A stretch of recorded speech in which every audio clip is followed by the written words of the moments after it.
প্রভু যিশুর নামে আপনাদের সবাইকে অভিনন্দন জানাই। আজকে আমরা ধ্যান করি মার্ক পুস্তক অধ্যায় 11 থেকে 20 পদ। প্রভু যিশু একটা ডুমুর গাছকে তিনি অভিশাপ দিয়েছিলেন। ওই ডুমুর গাছ থেকে আমরা 4টি বিষয় আমরা শিখতে পারবো। তো আমার সঙ্গে আপনারা সবাই খুলবেন মার্ক পুস্তক অধ্যায় 11 থেকে 20 পদ। কেউ একজন জোরে ওই গল্পটা আমরা পড়ি, তারপরে আমরা ওই বিষয়টাকে নিয়ে আমরা ধ্যান করবো একটার পর একটা। যিশু জেরুজালেমে এসে মন্দিরে গেলেন। চারিদিকে সবকিছুই দেখার পর 12 জন শিষ্যকে নিয়ে তিনি আবার বেথানিতে চলে গেলেন, কারণ ইতিমধ্যেই সন্ধ্যা হয়ে গিয়েছিল।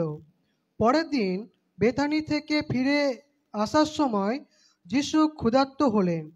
দূরের পাতা ভরা একটি ডুমুর গাছ দেখে গাছটার কাছে গেলেন যদি কিছু ডুমুর পাওয়া যায়, কিন্তু গাছটার কাছে গিয়ে পাতা ছাড়া আর কিছুই পেলেন না, কারণ তখন ডুমুরের মরশুম ছিল না। তাই তিনি গাছটাকে বললেন, কেউ আর কখনোই তোমার ফল খাবে না। শিষ্যরা শুনলেন এই কথা। তাঁরা গেলেন জেরুজালেমে। তারপর যিশু মন্দিরে গিয়ে যারা সেখানে ব্যবসা করছিল তাদের তাড়াতে আরম্ভ করলেন। পোদ্দারদের টেবিল আর পায়রা বিক্রেতাদের আসন উল্টে ফেলে দিলেন। মন্দিরের ভেতর থেকে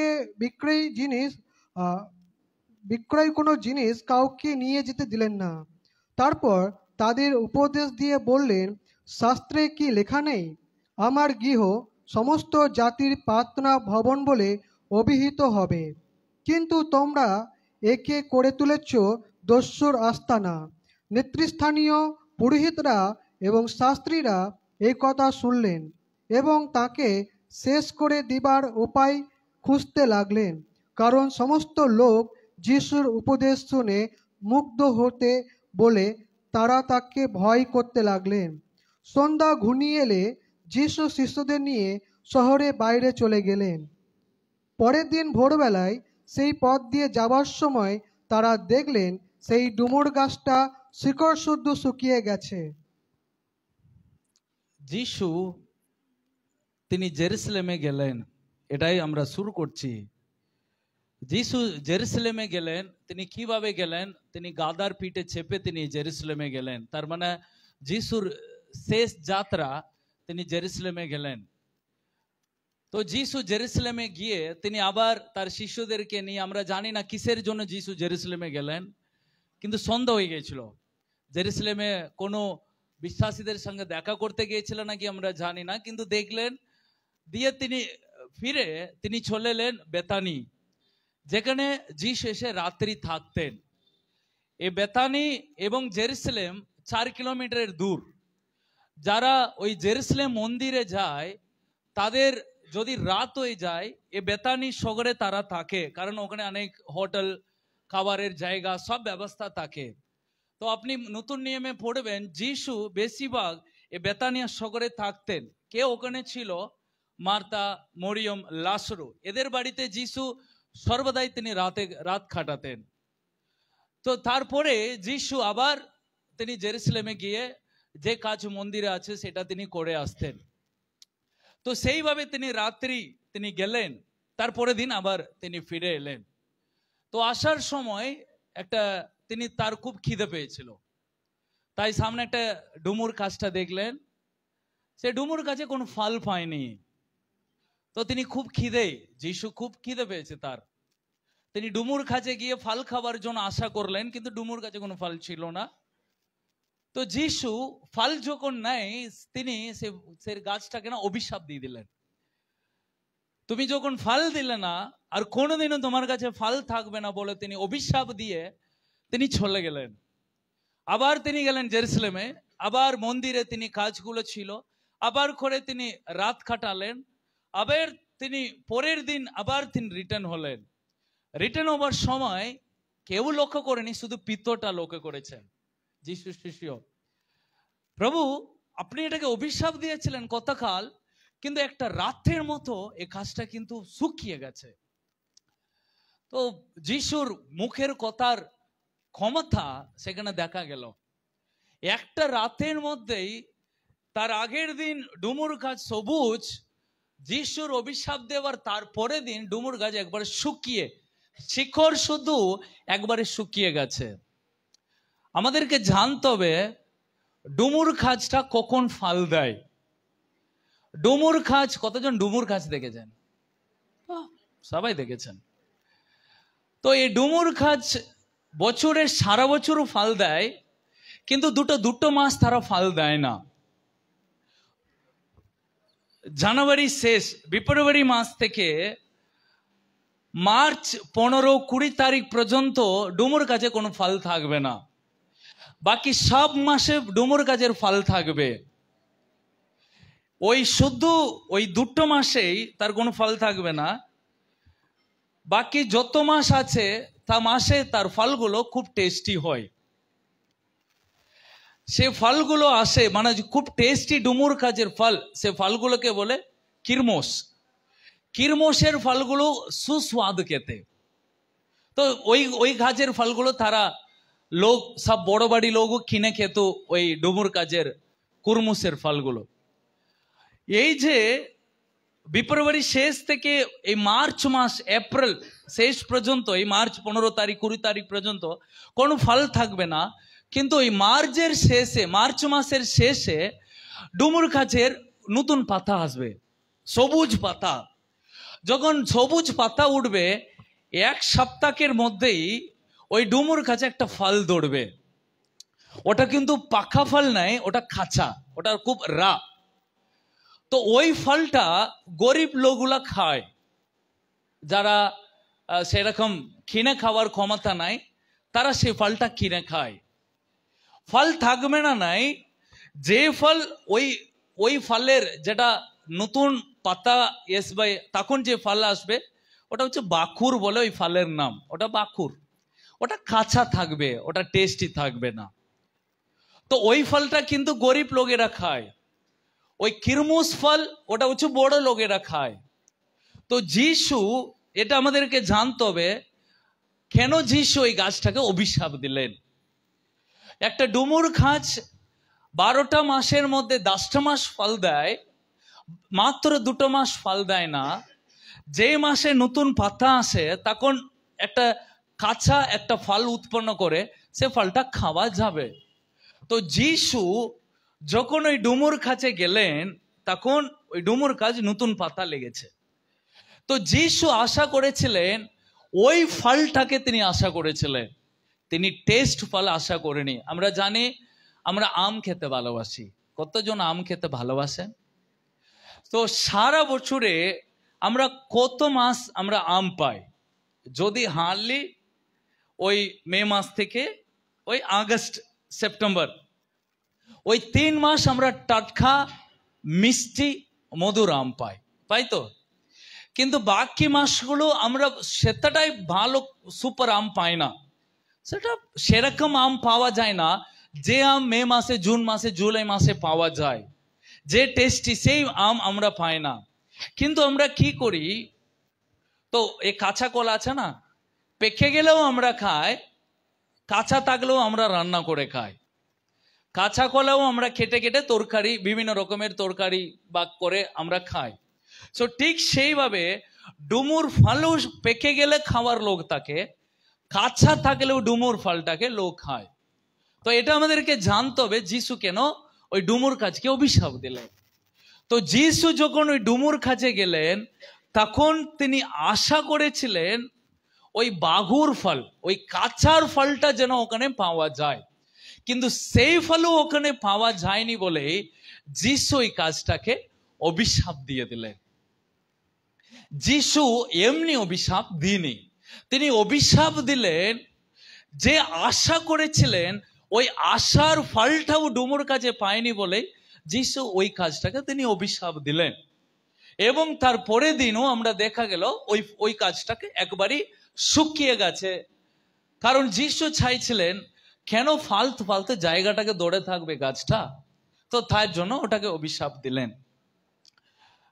তো এই আমরা এখানে আমরা অনেক কিছু শিখতে পারি, কিন্তু আপনাকে আমি ছোট্ট বিষয় শিখাবো যেটা আপনার জীবনের জন্য খুবই গুরুত্বপূর্ণ বিষয় হবে। কারণ অনেকজন এখানে প্রচার করে প্রার্থনার কত ক্ষমতা আছে, কারণ যিশুর প্রার্থনায়, যিশু প্রার্থনা করেনি, যিশু ডুমুর গাছের সামনে দাঁড়িয়ে তিনি প্রার্থনা করেনি, তিনি জাস্ট তার মুখ থেকে একটা কথা বেরিয়ে গেল, তোমার কাছে আর কোনোদিনও ফল ধরবে না, বাস ওইটুকু কথায় ওই গাছটা শুকিয়ে গেছে। প্রার্থনার পাওয়ার কত, ওটা আমরা প্রচার করতে পারি, কিন্তু আমি ওটা আমরা প্রচার করব না।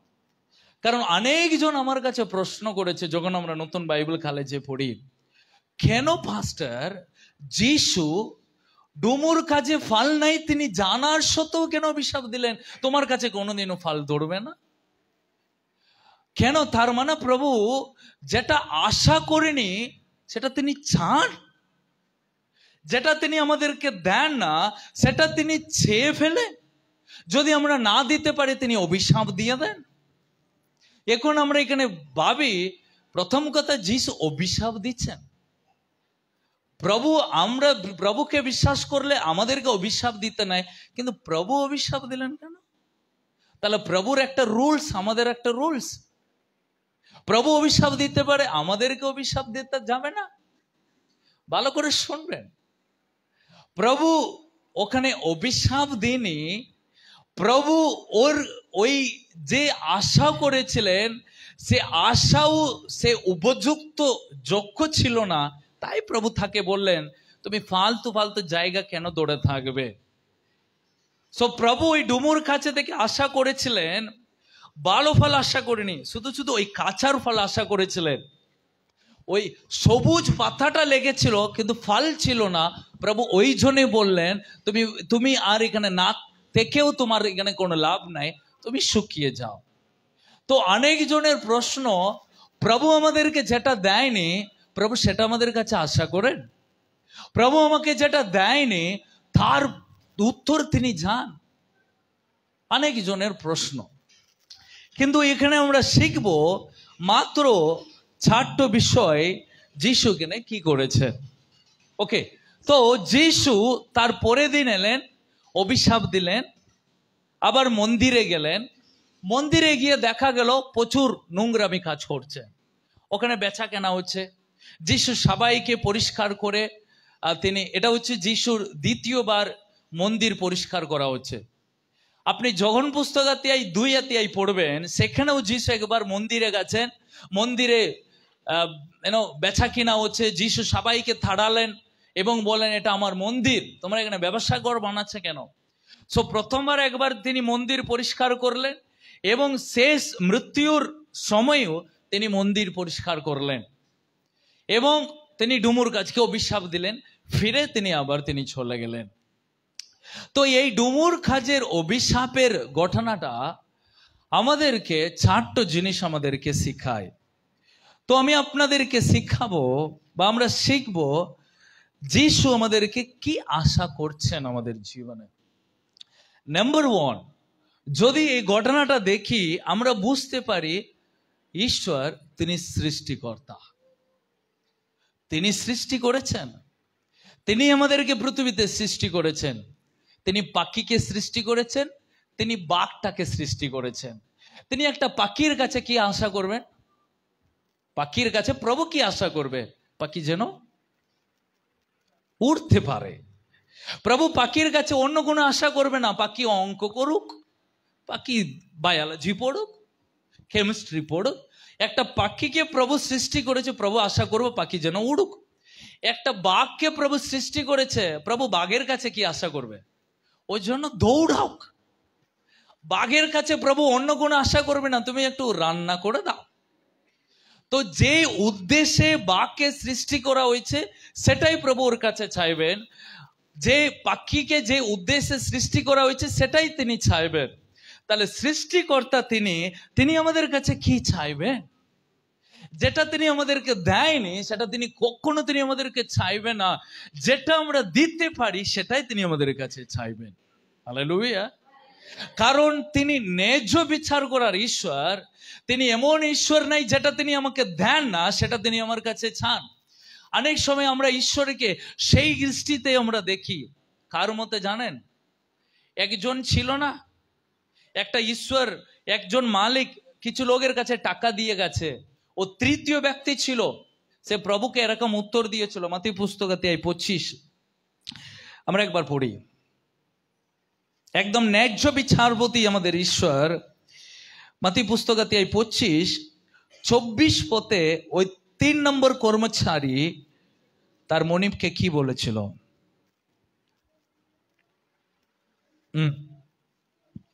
25-24 পথ পড়ি।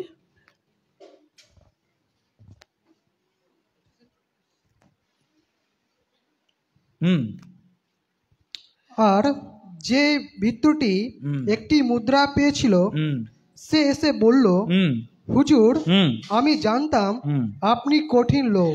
আপনি কঠিন লোক, যেখানে আপনি বীজ বপন করেন না, যেখানে আপনি বীজ বপন করেন না, সেইখানেও আপনি ফসল কাটেন, সেখানেও আপনি ফসল কাটেন, এবং যেখানে বীজ ছড়াননি সেখানেও আপনি ফসল সংগ্রহ করেন। আমাদের ঈশ্বর এরকম নাই যেইভাবে বৃদ্ধটা বলছে।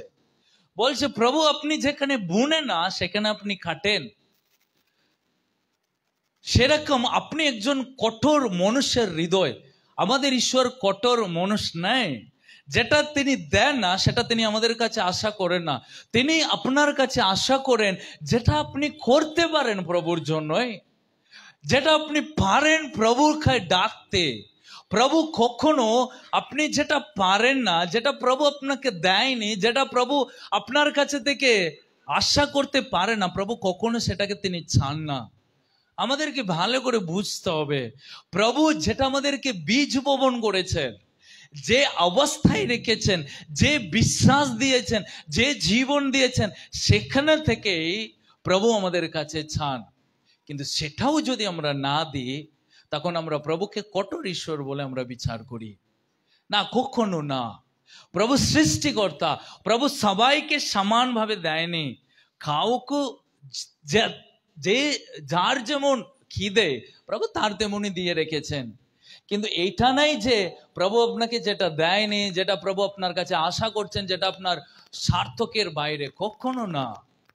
প্রভু যেটা আশা করবেন সেটা আপনার দ্বারা হবে। Amen, hallelujah. তাহলে এটা আমাদেরকে জানতে হবে, প্রথম প্রভু আমাদের সৃষ্টিকর্তা, তিনি আমাদেরকে পৃথিবীতে সৃষ্টি করে রেখেছেন।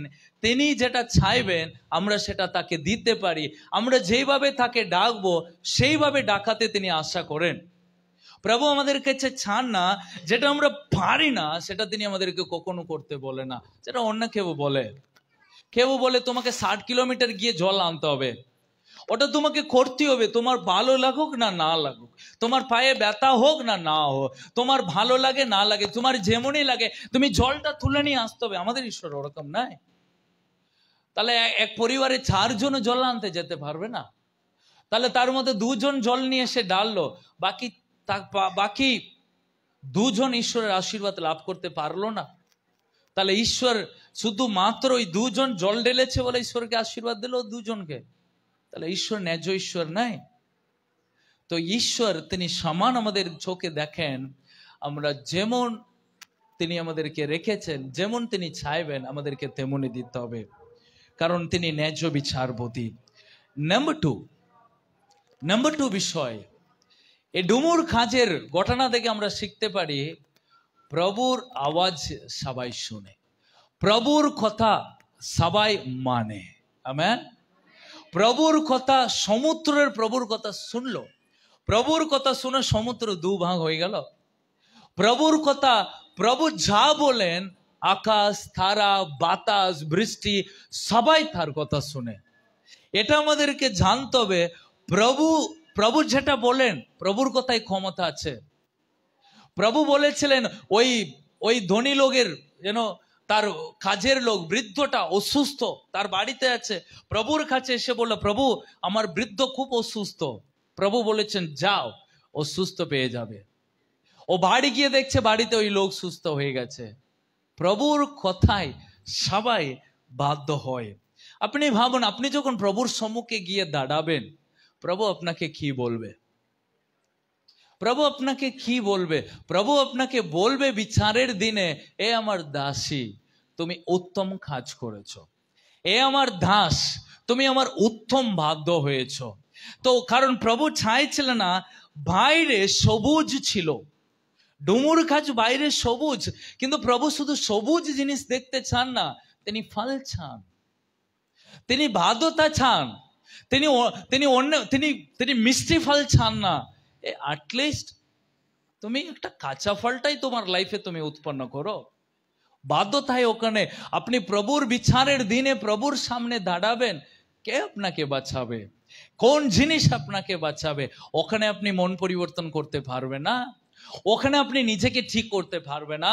ওখানে আপনি প্রভুকে বলবেন, প্রভু আরেকটা সুযোগ দাও, আমি পৃথিবীতে গিয়ে আবার তোমার বাধ্য হয়ে তোমার জন্য ফল উৎপন্ন করে ভালো জীবন যাপন করে আবার তোমার কাছে আসবো না, টাইম পেরিয়ে গেছে না।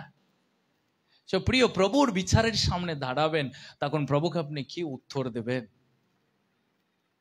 প্রভুর বাক্যকে বাধ্য হতে আমাদেরকে খুবই দরকার। ঈশ্বরের বাক্যকে শুনে চলার সবচেয়ে বড় জিনিস, অন্য কোনো প্রয়োজন নাই। 3 নম্বর বিষয়, ওই ডুমুর কাছ থেকে আমরা একটা জিনিস শিখতে পারি, প্রভু ডুমুর কাজকে বিনা কারণে অভিশাপ দিনি। বিনা কারণে প্রভু অভিশাপ দিনি ডুমুর কাজকে। কারণ প্রভু বলেছিল ইসরায়েল ওই শিষ্যদেরকে, এই ডুমুর কাজকে যে ঘটনা তোমরা দেখছো, এটাই জেরুসালেমের জন্যই হবে। কেন? এই ডুমুর কাজের উপরে যে ঘটনা ঘটেছে, জেরুসালেমের উপরে ঠিক তেমনি ঘটনা ঘটবে। কেন? কারণ জেরুসালেমে যারা যাজক, যারা লোক হয়েছে, তাদেরও নিজেকে সবুজ মনে করে আছে, কিন্তু তাদের জীবনে কোনো ফল নাই, তাদের জীবনে কোনো ফল উৎপন্ন করার মতো কোনো গুণ নাই তাদের জীবনে। তাদেরও এই পরিণতি হবে। যিশু বিনা কারণে তিনি অভিশাপ দিনি, কারণ প্রভু সন্তুষ্ট নাই শুধু সবুজ পাতা খুঁজেছে। সবুজ পাতা জীবনে এসে গেছে, সবুজ হয়ে গেলাম, তাতে প্রভু কখনো খুশি নাই। আগে আপনি নেশা করতেন, এখন আপনি নেশা করছেন না, প্রভু তাতে খুশি হয়েছেন? ভাববে না। আগে আপনি ওখানে গিয়ে বসে আড্ডা করতেন, গল্প করতেন, এখন আপনি গল্প করছেন না, তাতে প্রভু খুশি হয়ে যাবে? সবুজ আছে বলে আপনি ভাববে না। আপনি প্রভু বোঝ নিচ্ছেন, প্রতি মাসের প্রত্যেকটা রবিবার দিন এসে আমি প্রভু বোঝ নিয়ে যাচ্ছি, প্রভু আমাকে দেখছে, আমি প্রভু বোঝ নিয়ে যাচ্ছি। আপনি ভাবছেন এই প্রভু বোঝ আপনাকে প্রোগ্রেস কার্ড দিয়ে দেবে না? আপনি উত্তম প্রভুর কাছে এসে আপনি যা কিছু মণ্ডলীতে আসছেন বলে এ মণ্ডলী আসা যাওয়ার জিনিসটা আপনাকে অনেক কিছু দিয়ে দেবে না। কারণ প্রভু শুদ্ধ সবুজটা দেখছে না, ওখানে থেকে কিছু ফল উৎপন্ন চাইছে, কিছু ফলদায়ক জীবন চাইছে আপনার জীবনে। আপনার জীবনে ফল আছে? প্রভু খুব কিউরিয়াস। প্রভু ওই অভিশাপটা দেওয়ার কারণ আছে, কেন তুমি জায়গাটাকে ফালতু দৌড়ে রেখেছো। তো অনেক বিশ্বাসীর জীবনে প্রভু এইটাই দেখবে, এই তোমার জীবনে আজকে তোমার লাইফে ফল কেন নাই? তোমার নতুন নতুন পাতা সবুজ আছে তোমার জীবন, কিন্তু তোমার জীবনে ফল নাই কেন? তোমার কথাটা ভালো নাই কেন? তোমার ব্যবহারটা ভালো নাই কেন? কেন তুমি আজও তোমার লাইফটাকে তুমি ফল উৎপন্নই করতে পারছো না কেন? প্রভু বিচার করেন। কারণ 4 নম্বর বিষয় আমরা শিখতে পারি, প্রভু সবুজকে দেখছে না, বাইরে সবুজ পাতাকে তিনি দেখছে না। প্রভু কোথায় দেখছেন? প্রভু কোথায় দেখছেন? প্রভু আমাদের অন্তরকে দেখছেন। আপনি জানেন প্রভু তার অন্তরে জেরক্স মেশিনকে লাগিয়ে ঘুরে বেড়ান। তিনি তার অন্তরে এক্সরে মেশিনটাকে লাগিয়ে তিনি যখন একজনকে তিনি দেখেন, তিনি তাকে এক্সরে করেন। তিনি বাইরের জিনিসটাকে এক্সরে করেন না, প্রভু তার ভিতরের জিনিসটাকে বিচার করে তিনি এক্সরে করেন। তিনি এক্সরে মেশিন ইনবিল্ড করে ঘুরে বেড়ান প্রভু যিশু যখন একজনকে দেখেন, তিনি বাইরের সবুজটাকে শুধু দেখে না, তার ভিতরে প্রত্যেকটা জিনিসটাকে তিনি এক্সরে করে দেখেন। কারণ তিনি ইসরায়েল দেশকে তিনি ওইভাবে দেখলেন। তিনি বাইরে দেখতে তিনি সন্তুষ্ট হন না, আজকে আমি সন্তুষ্ট হতে পারি, পাস্টার সন্তুষ্ট হতে পারি, এই প্রতি সপ্তাহ মণ্ডলী আসছে, কিন্তু প্রভু আমাদেরকে দেখে সন্তুষ্ট হতে হবে। কেন? প্রভু আমাদের হৃদয়টাকে দেখছেন, প্রভু আমাদেরকে মনকে দেখছেন, প্রভু আমাদের মনের ভিতরে বিচারকে দিনে দেখছেন। কি উদ্দেশ্যে আমরা জীবন যাপন করছি, প্রভু সেটাকে দেখছেন। আজকে আপনার মনের ভিতরে কি বিচার হচ্ছে সেটা আপনার পাশের যে বসে আছে সে জানো না। আপনি মনের ভিতরে কি বিচার করছেন সেটা আমি জানি না, কিন্তু প্রভু দেখতে পান। তার জন্য বাইবেলে লেখা আছে প্রভু অন্তর দেখেন, প্রভু অন্তর দেখে তিনি বিচার করেন, প্রভু বাইরে দেখে না। কারণ ওই ডুমুর কাছের বাইরে সবই ঠিকই ছিল, সব শিষ্যরা ভাবলো কি আবার প্রভু ফল উৎপন্ন করলো না, প্রভু তাকে অভিশাপ দিয়ে দিল। না না না, প্রভু কিছু আশা করেছিল, ওই আশাটা প্রভু পূর্ণ হলো না। কারণ বাইরে সবুজ হলে হবে না, ভিতরে সবুজ হতে হবে, ভিতরে ফল দিতে হবে। এই ডুমুর খাজের ঘটনা আমাদেরকে আলটিমেটলি একটা জিনিস শিখায়, আমাদের জীবনে আমরা পবিত্র আত্মা দিয়ে চলতে হবে, ঈশ্বরের বাক্যকে পালন করে চলতে হবে, এবং ঈশ্বরকে আমাদের জীবনে প্রথম স্থানে রাখতে হবে। এবং তিনি আমাদেরকে একটা উদ্দেশ্য নিয়ে যখন আমাদেরকে পৃথিবীতে নিযুক্ত করেছেন, সেটাকে পূর্ণ করতে আমাদের পূর্ণ চেষ্টা আমাদেরকে করতে হবে। তার মানে আমাদের ক্ষমতায় আমরা কিছু করতে পারি না, প্রভু আমাদেরকে সাহায্য করেন, প্রভু আমাদেরকে ক্ষমতা দেন, প্রভু আমাদেরকে পবিত্র আত্মা তিনি দিয়েছেন। কেন পবিত্র আত্মা তিনি দিয়েছেন? কারণ আমরা কিছু করতে পারি না। কি লিখেছে প্রেরিত পুস্তক অধ্যায় 1 এই পদটা আপনারা যখনই আপনি প্রার্থনা করবেন আপনি মনে রাখবেন। এখানে কি লিখেছে? 8 পদ, প্রেরিত পুস্তক 1:8 পদ। কিন্তু পবিত্র আত্মা যখন তোমাদের উপরে অধিষ্ঠান করবেন, তখন তোমরা শক্তি লাভ করবে। আমেন। তোমরা কি লাভ করবে? শক্তি লাভ। তোমরা কি লাভ করবে? তাহলে একটা শক্তি আমাদের প্রয়োজন, সেই শক্তি নিয়েই আমরা প্রভুর জন্য জীবন যাপন করতে পারি। আমরা নিজে থেকে প্রভুর জন্য জীবন যাপন করতে পারি না, এটাই তার মানে কেউ নিজে থেকে ফল উৎপন্ন করতে পারে না, প্রভুর জন্য জীবন যাপন করতে পারে না, প্রভুকে সন্তুষ্ট করতে পারে না। এখানে লেখা আছে যখন পবিত্র আত্মা তোমাদের উপরে আসবেন, অধিষ্ঠান করবেন, তোমাদের উপরে আসবে, তখন তোমরা কি লাভ করবে? শক্তি লাভ করবে। তো ঈশ্বর আমাদেরকে একটা শক্তি প্রদান করেছেন, ওই শক্তিতেই আমরা প্রভুর জন্য জীবন যাপন করতে পারি। আমরা অন্য কোনো রূপে প্রভুর জন্য আমরা জীবন যাপন করতে পারি না। কি পবিত্র আত্মা বাধ্য হয়ে থাকে। আমেন। পবিত্র আত্মা আমাদের অন্তরকে সর্বদাই বিচার করতে সাহায্য করেন। পবিত্র আত্মা সর্বদাই কোনো জিনিসের জন্য সন্তুষ্ট হন না।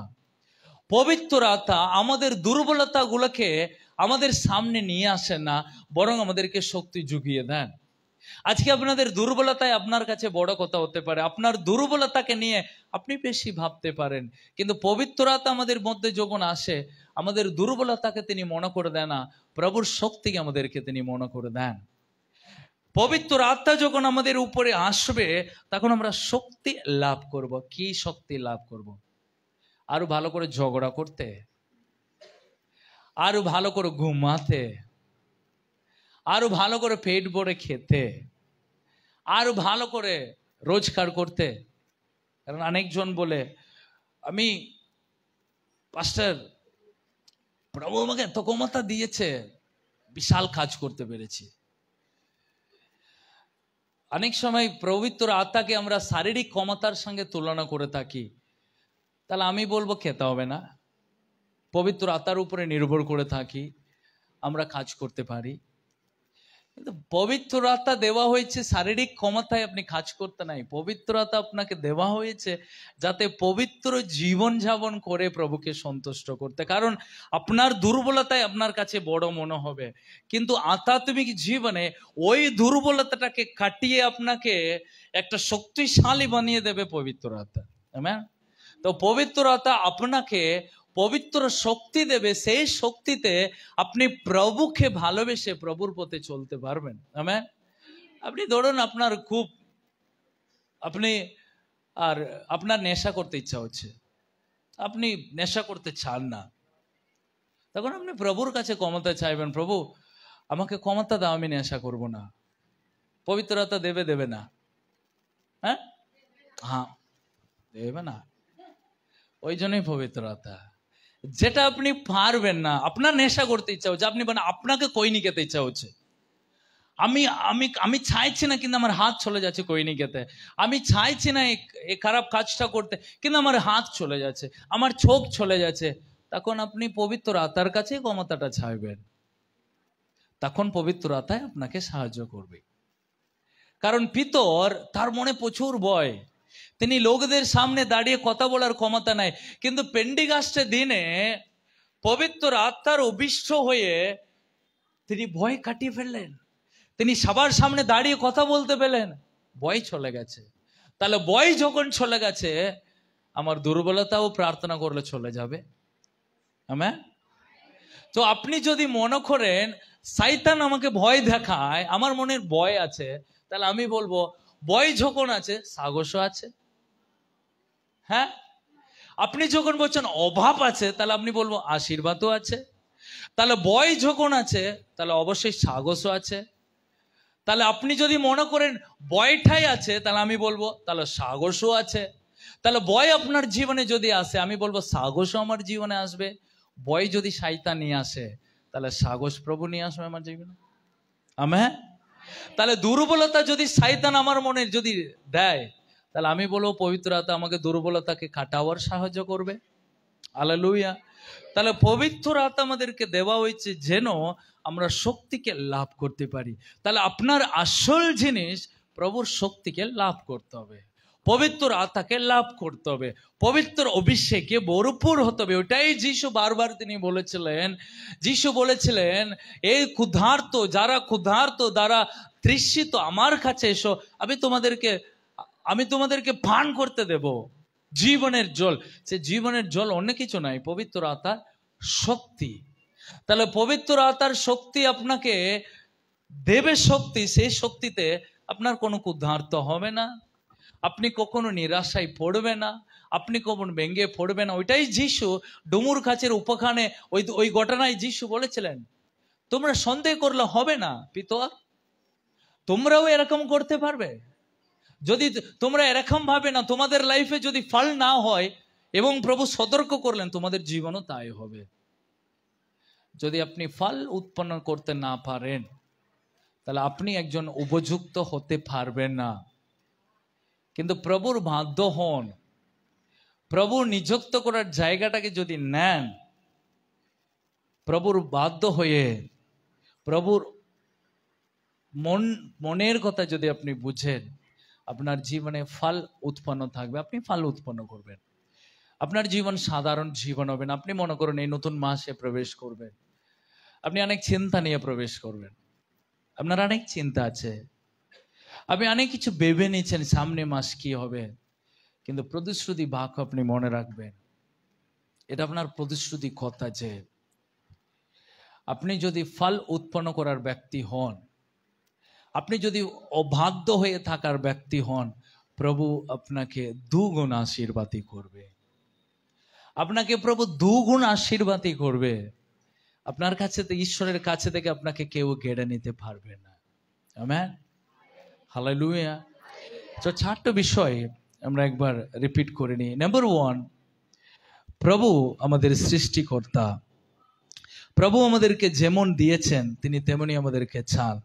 2 নম্বর, প্রভুর কথায় সবাই বাধ্য হয়ে থাকে।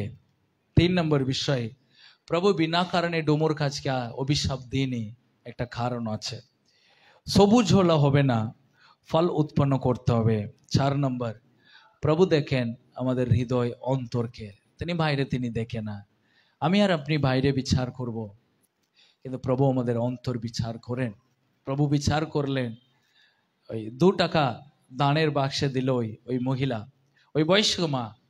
সবাই অনেক টাকা দিয়েছে, কিন্তু ওই মহিলা মাত্র 2 টাকা দিয়েছে। প্রভু বললেন, এই সবচেয়ে বেশি দিয়েছে। কেন বেশি দিয়েছে? কারণ সবাই তোমাদের কাছে যেটা ছিল সেখানে থেকে দিলে, কিন্তু ওই বিধবা যেটুকু ওর কাছে ছিল সেটুকু দিয়েছে। তার মানে প্রভু দেখেন অন্তর, প্রভু দেখেন না আপনার কত আছে। সুপ্রিয়, প্রার্থনা করবো আসুন। আর স্বর্গীয় পিতা, প্রভু তোমাকে ধন্যবাদ। প্রভু তুমি আমাদেরকে প্রভু সৃষ্টি করেছো, তুমি আমাদের কাছে যেটা আশা করো সেটা আমরা দিতে চাই। তুমি আমাদেরকে সাহায্য করো প্রভু গো, আমরা তোমার বাধ্য হয়ে চলতে আমাদেরকে সাহায্য করো প্রভু। তুমি আমাদের জীবনে যে ফল আশা করো সে ফল আমরা উৎপন্ন করতে সাহায্য করো প্রভু। তুমি আমাদের হৃদয় দেখো, তার জন্য ধন্যবাদ প্রভু। প্রার্থনা করি নতুন মাসে প্রত্যেকটা বিশ্বাসীকেও প্রভু তুমি এইভাবে তুমি চালাও, তাদের জীবনে তারা ফল উৎপন্ন করার তোমার সন্তান করে তোলো। তাদের দুর্বলতাকে তুমি সরাও প্রভু, তাদেরকে তুমি তোমার অনুগ্রহ দিয়ে, তোমার পবিত্র আত্মা দিয়ে ভরপুর করো প্রভু। তোমার পবিত্র আত্মার শক্তি তাদের প্রয়োজন, তুমি তাদেরকে দাও, তাদেরকে তোমার পবিত্র আত্মা ভরপুর করে ভরে দাও রাজা। তাদের সঙ্গে তুমি থাকো, এ প্রার্থনা প্রিয় যিশু তোমার নামে আমরা চাই, আমেন।